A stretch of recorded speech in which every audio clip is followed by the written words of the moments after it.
Baru-baru ini terjadi kasus perceraian seorang public figure yang akhirnya menjadi bahan ghibah di sosial media karena bocornya alasan gugatan perceraian tersebut dikarenakan masalah dengan mertua dan adik iparnya, tidak diberi nafkah batin dan lain-lain. Yang saya sayangkan di sini hal tersebut malah dijadikan konten sosial media oleh sebagian orang, Bu ya, baik yang menyindir maupun yang memberi penilaian.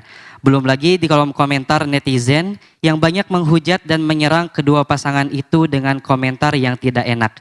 Yang ingin saya tanyakan, Bu ya, bagaimana sebenarnya kita harus bersikap ketika mendengar berita adanya perceraian saudara seiman dengan kita, dan mohon nasihatnya untuk kami semua, Bu ya. Terima kasih, Bu ya, atas jawabannya. Wassalamualaikum warahmatullahi wabarakatuh. Waalaikumsalam warahmatullahi wabarakatuh. Pertama, balilah kepada diri sendiri. Anda punya keluarga. Kita punya keluarga, ada adab di dalam berselisih dalam keluarga. Di sisi lain, Anda jangan pengen tahu urusan keluarga orang, sifat fudul pengen tahu. Suatu ketika ada seorang bijak ditanya oleh satu orang. Dia mengadu, rumah tanggaku tuh ribut, sering ribut, bermasalah dan sebagainya. Ada yang mendengar orang pada tanya, gimana urusan rumah tanggamu? Maka orang bijak ini mengasih jawaban. Kalau ada orang bertanya begitu, sampaikan. Ini bukan urusanmu, wahai saudaraku. Ini bukan urusanmu. Artinya, Anda kalau punya masalah keluarga, jangan gampang buka cerita kepada orang. Jangan terpancing dengan macam-macam pertanyaan. Itu menjadikan susah berdamai pada akhirnya nanti. Jadi, ini bukan urusanmu. Biar tertutup mulutnya. Ingat, kalau Anda punya permasalahan keluarga, jangan mulutnya mulut apa itu? Mulut yang gampang cerita sana kemari, apa istilahnya ember atau gimana? Mulut ember itu ya, mulut cerita sana kemari, curhat sana sini, tidak. Jadi kalau ada orang bertanya pun, Anda katakan ini bukan urusannya. Kemudian orang yang bertanya tadi tiba-tiba akhirnya kok cerai. Setelah cerai bisa ramai orang pada bertanya. Hah? Nah, jadi pertama, kembali pertanyaan begini. Pertama di saat bertanya, orang pada bertanya, kata orang hikmah ini menjawab bahasanya apa? Ini urusan keluargaku, gitu. Urusan keluargaku, kamu jangan ikut-ikutan. Maksud ini urusan keluargaku, gitu. Dijawab ini urusan keluargaku. Jadi menutup orang lain agar tidak ikut-ikutan. Ternyata setelah beberapa minggu atau bulan kemudian terjadi perceraian betul. Ramai lagi di luar bertanya lagi. Maka lalu tanya, ya wahai orang bijak, setelah saya cerai orang tambah ramai lagi. Apa yang harus kujawab? Kalau kemarin kan ini urusan keluargaku, sekarang bukan keluargaku, bubar. Bagaimana? Katakan kepada orang bertanya bahwasanya ini bukan urusanmu. Kalau kemana? Kalau yang kemarin adalah urusan keluargaku, sekarang katakan ini bukan urusan. Maknanya Anda itu kalau punya keluarga harus cakap di dalam menjaga. Kalau ada sesuatu permasalahan, jangan gampang cerita ke sana kemari. Kecuali minta petunjuk untuk cari solusi kepada gurunya yang bijak misalnya. Orang itu sah, tapi kalau diobrol di media dan sebagainya adalah sakit. Nah, karena apa? Ini ceritanya panjang. Mempersulit damai. Karena mungkin pasangan jadi tersinggung gara-gara diangkat di media. Anaknya pun marah, berantakan. Ya, itu kebodohan. Maka Anda jangan menjadi orang bodoh seperti itu. Nah, kemudian kalau Anda menemukan orang bodoh, karena kami katakan, karena itu yang rusak banyak. Yang rusak banyak, keluarga dua belah pihak sudah ada rusak. Gara-gara keluarga yang tidak bijak semacam ini. Misalnya yang diceritakan tadi. Obral musim barangkali, wallah alam, saya tidak tahu keluarga siapa itu. Cuman kami nasihat untuk semuanya. Biar urusan rumah tangga mana. Kalau pengen cari solusi kepada si A, si B, si C.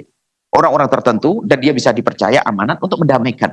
Agar mudah damai itu diselesaikan. Kadang perlu pendekatan.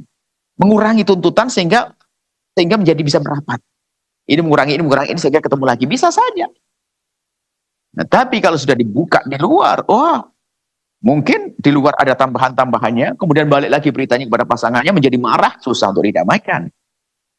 Nah ini keluarga Anda. Kemudian, jika Anda mendengar berita orang lain, ini Anda harus bijak. Kalau ternyata Anda menemukan orang tidak bijak, orang yang tidak pandai, bolehlah Anda katakan itu bodoh, karena saya sedih banget kalau orang punya permasalahan langsung diangkat di media dan sebagainya. Kami sedih bayangin anak-anaknya dan seterusnya akan jadi bahan cerita yang panjang. Apalagi sekarang bisa dicadap di media diabadikan di media, bisa dibaca, dilihat oleh siapapun, Masya Allah. Apa yang diinginkan di balik itu semuanya? Karena ketidakmengertian saja. Kalau dia sadar dosa itu bahaya untuk anak-anaknya, bahaya untuk keluarganya, bahaya untuk masa depan dirinya, nah dia akan rugi. Maka kepada siapapun tolong, jika punya permasalahan segera selesai. Kalau kemudian harus cerai, di dalam Islam kan indah. Imsak bima'ruf. Merangkuh istri, mengambil istri, membawa istri dalam rengkuhannya bima'ruf dengan cara yang baik. Kalau ternyata ada perselisihan, karena tidak ada kecocokan karena satu hal, tasrih bi ihsan, dilepas dengan cara-cara baik. Tidak ada permusuhan di dalam Islam. Sehingga di dalam Islam tidak ada broken home. Ingat, dalam Islam tidak broken home. Broken home pasti tidak ngerti syariat. Kenapa? Di dalam Islam tetap mengajarkan bagaimana berbuat baik, ada berbuat baik, bagaimana silaturahmi. Maka kami ingatkan. Ini saya. Jawabannya untuk yang masalah tadi sederhana, tapi Anda ini. Mungkin Anda sudah pisah dengan suami Anda. Suami Anda zalim dan seterusnya. Anda akan menjadi wanita sukses kalau tidak mengajarkan kebencian kepada anak Anda. Anda tak panggil anak Anda, sayang, kau sudah ngerti tentang ayahmu? Iya, mama, ayah begitu, stop, sayang. Sejelek apapun ayahmu, yang kau dengar kata ayahmu tetap ayahmu. Memang Umi tidak bisa kembali, mama tidak bisa kembali kepada ayah. Ibu tidak bisa kembali kepada ayah. Tapi ingat, kau adalah anaknya ayahmu. Maka sekarang kau sukses dengan Umi ya. Kau aku didik, aku antarkan sekolah sampai sukses. Tapi ingat, kalau sukses kamu jangan lupa ayahmu, selamatkan ayahmu. Tapi kembali tidak ya, karena kau tahu ayah begitu. Jangan sampai diajari benci, malah diajari mencaci ayah yang. Maka kalau ada seorang ibu mengajari anaknya benci ayahnya, sukses menghantarkan ke neraka. Begitu sebaliknya, seorang suami yang mengajari anaknya untuk benci mantan istrinya, sukses menghantarkan ke neraka. Duh, kan begini, Islam itu indah. Tidak ada broken.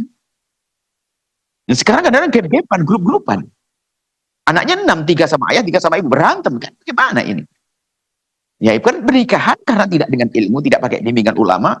Apalagi mohon maaf kalau sudah dibawa ke tenaran, kadang-kadang semuanya diajarkan untuk mengangkat ketenarannya, konten segala macam. Wallah alam, kami tidak ngerti tentang itu. Kalau public figure kan biasanya dengan konten juga. Kami tidak tahu masalah itu, kami tidak dan tidak tahu siapa orangnya kan. Kami tidak mengerti. Kalau memang ada, berarti dia adalah tidak mengerti cara menjaga rumah, menjaga diri, menjaga mantan pasangan, jaga keluarga mantan pasangan, menjaga keluarga sendiri nggak bisa berarti dia akan buat kehancuran dia. Coba aja pasti bahan caci maki. Kalau ada membela, tentu mungkin yang membela punya permasalahan yang serupa. Kalau membela yang tidak baik itu sebenarnya dia adalah satu grup dengan dia. Nah, karena kalau dia mengerti kebaikan, pasti itu salah. Itu dan sebuah kebaikan. Mengobrol barangkali, menyebut ke sana kemari kalau ada. Kami tidak tahu, ini kan berandai-andai, kami berandai-andai. Maka, apa sikap Anda? Yang pertanyaan, sikap kita apa bisa melihat orang semacam itu? Pertama kita doakan semoga Allah memberikan hidayah. Supaya tidak berlarut-larut dengan seperti itu. Yang kedua, Anda tidak usah ikut-ikut. Karena itu adalah, tidak usah ikut komentar sana, bila-bilaan, nggak usah. Anda jangan mengikut gara-gara dia, ternyata kita berperang dengan saudara kita. Kok jelek banget akhirnya hidup kita dengan seperti itu. Jadi, hukum kita doakan, paling tidak kita selamat dulu menjaga keluarga kita, ya, dan semoga ini yang bermasalah mendengar suara ini. Tidak seperti itu. Kalau Anda mendengar punya permasalahan, selesaikan dengan baik-baik. Kalau Anda sudah tidak mau dengan pasangan Anda, bukankah tasrih bi ihsan, dilepas dengan baik-baik, selesai kekeluargaan. Semuanya terjaga namanya, tidak ada boleh menyisakan dendam. Gara-gara saya marah dengan dia, tidak boleh dia menikah, hancur. Apa itu? Apakah itu manusia? Manusia harus bisa memanusiakan manusia, menghargai manusia. Mungkin dia adalah orang yang tidak sependapat dengan kita. Bahkan dia, kalau orang hebat manusia sesungguhnya, dia memusuhi kita. Tapi bagaimana kita bisa lapang? Kita bisa menjadikan dia kawan kita. Seperti itu. Nah, bagi yang sudah bercerai, okelah, bercerai. Berpisah, tapi sudahlah. Jangan sampai membuat grup-grupan sehingga anak kita menjadi musuh kepada mantan pasangan, hati-hati. Sisi ini yang perlu kami tonjolkan. Jadi, dalam keluarga Anda, tadi rambu-rambunya. Kalau kita melihat keluarga semacam itu, Anda jangan ikut menyebarkan. Jangan cerita ke siapapun. Naudzubillah, Anda dengar berita seseorang curhat pada Anda ceritakan fitnah. Apalagi Anda nge-share berita ini, Anda fitnah. Nggak ada perlunya. Untuk apa? Apa maksud Anda itu semuanya? Laki-laki sekarang dikejar untuk konten viral segala macam. Ini kan setan viral yang menyeramkan. Sehingga orang mengorbankan kehormatannya kadang-kadang.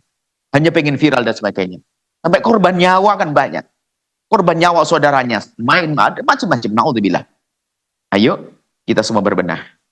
Kalau Anda melihat keluarga yang bermasalah dan sebagainya, pertama panjatkan doa. Semoga Allah mendamaikannya.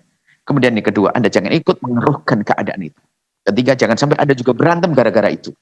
Nah ini kan repot. Yang dia berantem, kita ikut berantem. Nah, sekarang kan pertanyaannya, sekarang netizen juga berantem. Ajib banget ini. yang keluarga itu berantem, kenapa kita ikut berantem? Mana kecerdasan kita? Masa kita jadi orang yang bodoh-bodoh banget itu? Maka kita tidak perlu seperti itu. Atau memang gaya kita menggaya orang berantem, na'udzubillah. Bukan gaya orang bisa berbuat baik. Itu dengan, makanya orang mohon maaf. Coba orang yang biasa komentar jelek di YouTube, ya siapapun, di komentar siapapun. Yang biasa jelek, memang dia lesannya jelek. Itu sama suaminya juga sering. Sama istrinya juga begitu. Sudah hentikan kebiasaan jelek, wahai hamba Allah. Akan tapi rubah dengan kalimat yang baik. Anda jangan komentar di YouTube siapapun, kecuali dengan kalimat yang baik. Atau sudah jangan komentar. Ada hitungannya di hadapan Allah. Nah, itu saja insya Allah yang kami sampaikan. Kami tidak tahu, mohon maaf jika ada public figure yang disebutkan tadi, betul-betul ada, kami tidak menuju memaksud tidak. Kami menasihati diri saya sendiri, keluarga saya sendiri, keluarga anak-anak kami, keluarga saudara kami. Kemudian kami juga menasihati mereka, agar melihat di saat ada orang berselisih, bagaimana sikap kita. Itu saja. Bukan kami mencaci Anda, wahai selebritis atau tadi, itu public figure yang bermasalah, kami tidak. Justru kami rindu setelah ini, barangkali Anda mendengar suara ini, Anda akan berdamai. Diam, silent. Kalau memang sudah nggak cocok, selesaikan. Biar dia mendapatkan pasangan lebih bagus dari Anda mendapatkan pasangan lebih bagus dari dia. Indah. Bahagia dunia, bahagia di akhirat. Itu saja. Jangan gila dengan setan viral, setan apa namanya, yang ikuti YouTube itu apa namanya? Subscriber dan apalagi macam-macam netizen segala macam, bukan. Sudahlah. Ayo kita ingin menjaga keindahan, jadi juru damai. Kita mulai dari damai di keluarga kita sendiri. Itu saja, semoga Allah mengampuni semuanya, Allah mengangkat derajat semuanya. Wallahu a'lam bishawab. Setelah Anda menyaksikan video ini, jangan lupa berselawat kepada baginda Nabi Muhammad sallallahu alaihi wa alihi wa sahbihi wasallam.